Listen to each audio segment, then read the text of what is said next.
Bienvenue, c'est la matinale du monde du chiffre, c'est votre émission. Aujourd'hui, on va parler innovation, RSE et on va également se demander pourquoi la crise pousse les entreprises à revoir leur business model. Et pour démarrer cette émission, j'ai le plaisir de recevoir Hervé Bégaud, fondateur de Compta Durable. Bonjour, merci de votre invitation. Bonjour Hervé, et on va se demander comment les experts comptables adoptent une démarche de RSE, et on va voir d'abord qu'est-ce qu'une comptabilité durable. Alors, la comptabilité durable, c'est l'idée que, en tant qu'expert comptable, en tant que comptable dans une entreprise, directeur financier, en tout cas tous les métiers du chiffre, nous aurions un rôle à jouer sur cette problématique du développement durable pour aider et accompagner les entreprises à mieux comprendre les enjeux, les mesurer. Et donc, la comptabilité durable, c'est la possibilité de pouvoir utiliser le système d'information de l'entreprise pour mesurer, consolider, fiabiliser l'information extra-financière tournée vers le développement durable pour aider les dirigeants à prendre des meilleures décisions. Et donc, ça va au-delà, quand on parle du sujet de la comptabilité durable, on a l'information extra-financière. L'idée, c'est de pouvoir demain les valoriser, les monétariser, parce que je vois beaucoup d'entreprises se perdre dans des indicateurs qui sont extrêmement nombreux en matière de RSE, qui sont très denses. Donc c'est très difficile de prendre des décisions cohérentes quand on a autant de données. Donc c'est demain pouvoir intégrer dans les comptes, au bilan, avec une valeur monétaire en euros, pour pouvoir avoir un outil d'aide à la décision plus complet, plus cohérent et faciliter par là même la comparabilité entre les entreprises. Alors, on a mieux compris ce qu'était la comptabilité durable et comment les experts comptables intègrent une démarche RSE et comment font-ils des missions entre guillemets vertes? D'accord, vous faites bien de préciser les deux choses. Il y a d'abord l'expert comptable pour lui-même et donc pour ses collaborateurs. Vous savez, nous sommes une profession en pleine mutation, on a des collaborateurs à faire évoluer, on a aussi des talents à attirer dans nos cabinets. Et donc la RSE est un moyen, est un levier extrêmement puissant et formidable pour attirer les nouveaux types de collaborateurs. Et donc la RSE pour un cabinet, c'est plutôt orienté vers l'humain, vous l'avez compris, au-delà donc de toutes les gestes qu'on peut faire quotidiennement pour préserver l'environnement, la nature, c'est aussi des sujets dirigés vers un meilleur pilotage du capital humain du cabinet d'expertise comptable. Et comment les entreprises intègrent les enjeux écologiques dans leur comptabilité? Alors, donc, du coup, on se tourne vers les missions que peut faire quelque part l'expert comptable. Vous savez que la loi nous donne déjà la possibilité pour les cabinets qui ont une certaine taille et qui ont une cible de clientèle plutôt de taille relativement important. Vous avez déjà la possibilité d'auditer les rapports RSE des entreprises. Donc, toutes les entreprises qui ont plus de 500 salariés, donc les critères sont définis. Vous avez la possibilité de faire ce type de mission. Vous avez aussi la possibilité d'accompagner les PME-TPE dans un rapport développement durable simplifié avec quelques indicateurs là aussi pour donner un élan aux dirigeants. Et puis dernier point, c'est ce que je soulignais tout à l'heure, c'est donc le développement de cette comptabilité verte qui va devenir un sujet majeur pour les cabinets dans les prochaines années. En tout cas, nous y travaillons. Alors peut-être un dernier mot pour conclure, Hervé Bégaud, parce que j'ai appris que vous allez sortir un ouvrage sur l'intelligence artificielle, c'est ça? Oui, absolument. J'ai eu le plaisir de collaborer avec la revue Fiduciaire. Je fais la suite d'un livre qu'a écrit une personne qui est bien connue dans la profession, qui s'appelle Philippe Barret. Et donc, j'ai écrit un livre qui s'appelle L'expert comptable augmenté. Donc, c'est l'idée, c'est comment l'expert comptable utilisera demain les outils d'intelligence artificielle, les outils d'analyse de la donnée pour repenser son modèle économique. Donc, le livre sort le 5 novembre, peut-être un peu avant, puisque j'ai travaillé un peu plus vite que ce qui a été prévu. Et donc, voilà, c'est un livre qui sera disponible, qui est déjà disponible dans toutes les librairies en pré-vente, mais qui sera disponible réellement dans quelques jours. Eh ben, on attend sa sortie avec impatience. Merci à vous pour l'invitation. Merci Hervé, Voilà. à bientôt, Au revoir. Au revoir.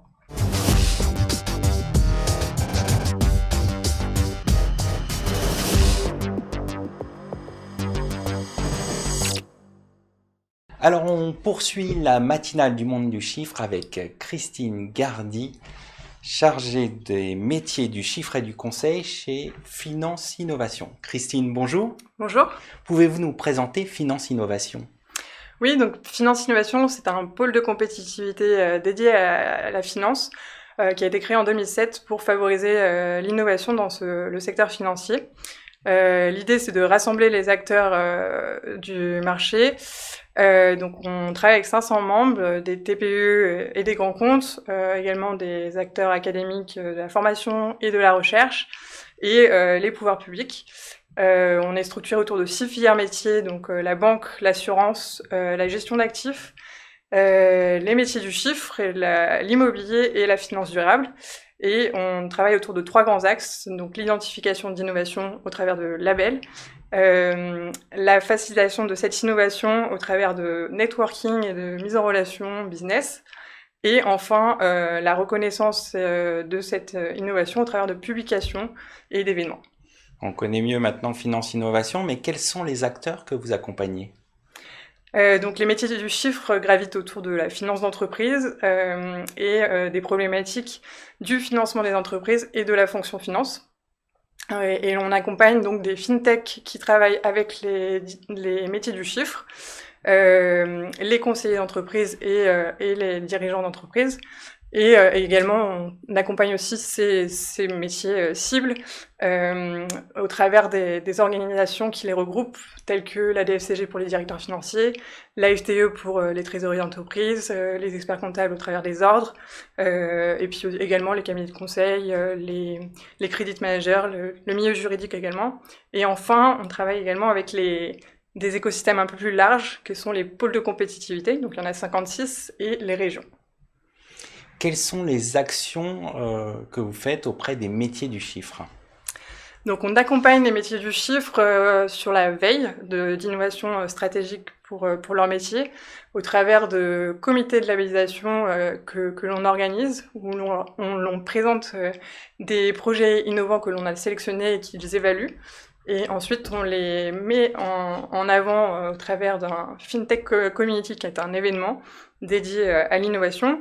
Ensuite, on a aussi publié un livre blanc sur la fonction finance pour les métiers du chiffre, sur les différentes tendances. Et on travaille aussi avec la Banque de France au travers de l'Observatoire du financement des entreprises, sur tout ce qui est financement, sur des métiers un peu plus spécifiques tels que les directions financières. On publie une étude sur les fintechs au service des directions financières. On organise aussi des échanges sur les problématiques que peuvent avoir les directions financières et les solutions que les fintechs peuvent proposer ou pourraient proposer. On a aussi organisé des webinaires. Et sur la partie comptabilité, on a accompagné la mise en place de l'accélérateur INEST de l'Ordre des experts comptables, et on a organisé aussi des petits déj sur les problématiques du métier. Et enfin, donc avec les pôles de compétitivité, on les forme sur les nouveaux outils de financement alternatif qui sont fort utiles dans ce contexte. Alors, vous avez évoqué un livre blanc sur les tendances. Quelles sont les tendances que vous observez sur ce marché ? Oui, on a tendance à résumer justement les fintechs au crowdfunding B2C, aux néobanques, aux paiements et puis aux GAFA. Et on parle souvent de freins à l'innovation au niveau des métiers du chiffre qui sont très réglementés et qui ont aussi des barrières culturelles. Mais il y a un boom justement des fintechs, des econtech, des regtech dans ce milieu. Et des pionniers comme Kyriba ou SideTrade sont assez symboliques de ces innovations. Donc là, aujourd'hui, je dirais plus qu'on est à une deuxième vague de fintech et d'innovation pour les métiers du chiffre. Et ce tournant, c'est principalement pour 2 raisons. D'abord, pour des raisons structurelles. L'écosystème s'est structuré. On avait beaucoup de freins technologiques. Aujourd'hui, la technologie est beaucoup plus mature. On a aussi beaucoup plus d'acteurs qui se sont positionnés sur des mêmes briques, donc qui favorisent une concurrence vertueuse, et aussi des acteurs complémentaires qui sont interopérables technologiquement et qui travaillent de plus en plus ensemble.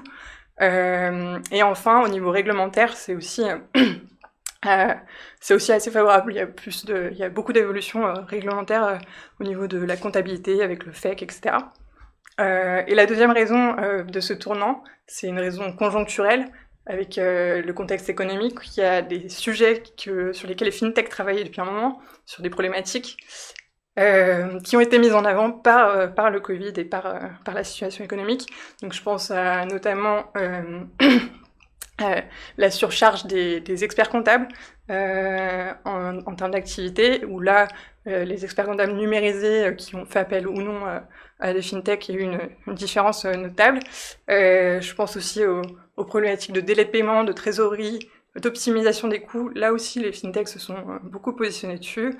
Je pense à CashLab, Genji et RubyPayer. Et enfin, les petits acteurs que sont les TPE, les PME et les indépendants ont été assez fragilisés par la crise. Et là, les fintechs proposent des solutions intéressantes.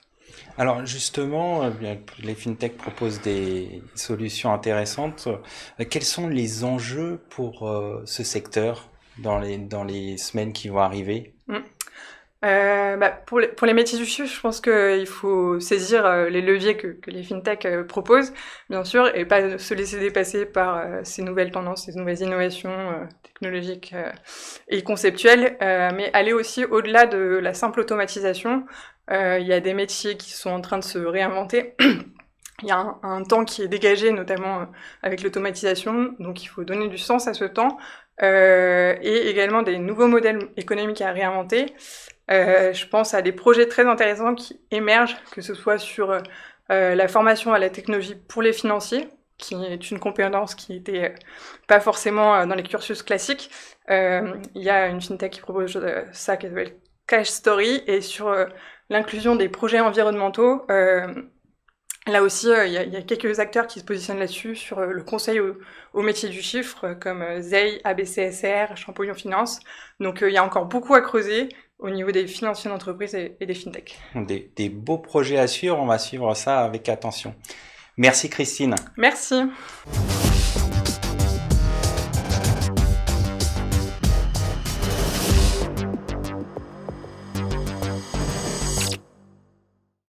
On poursuit cette matinale avec Caroline Luch-Brochia, associée chez Grant Thornton, société d'avocats. Caroline, bonjour. Bonjour. Alors, pourquoi la crise impose un changement de modèle chez certaines entreprises ? Certaines, je dirais même la majorité des entreprises, et quelle que soit leur taille, face à cette crise systémique, sociale, économique, financière, voire politique, les sociétés de toute taille ont dû être confrontées à une imprévisibilité, faire face tout d'abord à un confinement imposé pour faire face à justement un risque sanitaire très important. Et bien évidemment, face à cette imprévisibilité, c'est de se repenser après le déconfinement et de faire face donc à ces crises économiques et sociales qui nous tombent sur la tête. Alors vous dites que c'est une nécessité pour la majorité des entreprises, mais comment doivent-elles faire pour repenser ce modèle ? Alors tout d'abord, bien analyser et identifier, faire un équilibre entre les risques et les performances, parce que au travers justement du confinement et du déconfinement, par rapport à cette période, les entreprises ont dû faire face et repenser certains modèles, par exemple la chaîne d'approvisionnement, ou même d'un point de vue social, comment gérer lorsque les salariés ne sont plus sur leur lieu de travail, ou encore faire face effectivement à trouver d'autres partenariats pour pouvoir délivrer, avoir une nouvelle relation client, voire même accélérer un mouvement sur la digitalisation, puisque du jour au lendemain, avec le lockdown, les sociétés devaient continuer à vivre et donc à tourner, mais sous de nouveaux modes technologiques. Alors vous avez évoqué justement les salariés qui sont plus sur leur lieu de travail, le développement du télétravail, la digitalisation. Faut-il repenser l'organisation du travail ? Absolument, pour plusieurs raisons. Alors, on parle beaucoup du télétravail. Pourquoi ? Ce n'est pas juste une réflexion sur le bien-être. Quelques chiffres peuvent être mis en avant. Actuellement, seuls 40 à 50% des postes sont occupés quotidiennement. On sait également que bientôt, en 2025, plus de 50% des salariés seront en télétravail. On sait également que le parc immobilier du tertiaire en Île-de-France, devra être rénové d'ici 2030 et bien évidemment qui n'est pas en tous les cas très rentable à l'heure où justement on doit se repenser par rapport à la configuration des postes de travail. Et donc, il est vrai que pendant le confinement, les entreprises, parce que la France n'est pas très en avance en matière de télétravail, a dû être plutôt en marche forcée. Je ne parle pas forcément des grands groupes, mais on va dire de l'ensemble. Et aujourd'hui, la sortie du déconfinement, c'est effectivement se dire, maintenant que ce n'est pas une norme obligatoire, et c'est intéressant de l'intégrer et de pouvoir justement repenser notre organisation du travail. Mais ça nécessitera quand même une réflexion par rapport au rôle du manager, bien évidemment, et également de concilier la distanciation avec l'esprit d'équipe. Et puis il y aura sûrement des divergences selon qu'on est une PME, un grand groupe. Forcément, l'organisation sera pas la même. Oui, et en termes de coûts aussi, parce qu'on oublie souvent ça, mais effectivement, en termes d'investissement, par rapport à ce changement d'organisation, ce n'est pas neutre pour une entreprise. Alors, pour conclure sur ce sujet, quelles sont les tendances que l'on va observer sur le changement du modèle économique et social de demain? Alors, on a deux types d'entreprises, les plus grosses, je pense à Danone et autres, qui bien évidemment, toutes ces entreprises à impact, on a vu de nombreuses études ont démontré qu'elles avaient pu faire face à la crise parce qu'elles sont plus résilientes.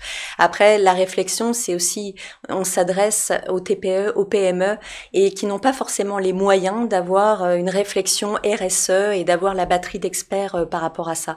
Mais effectivement, il faut profiter, je pense, de cette période pour pouvoir apporter peut-être un peu plus de sens et par rapport au diagnostic aux 360 qu'on doit faire pour se dire comment survivre à court, moyen terme et être plus résilient sur du long terme, et bien même à un niveau plus TPE et PME, d'avoir une vraie réflexion long terme et de repenser peut-être son modèle. Après, il n'y a pas de modèle universel, mais c'est effectivement être plus efficient. Et comment être plus efficient localement, humainement et par rapport effectivement à tout le tissu économique qui nous entoure. Et je vous remercie pour cet éclairage. Mais je vous en prie, merci.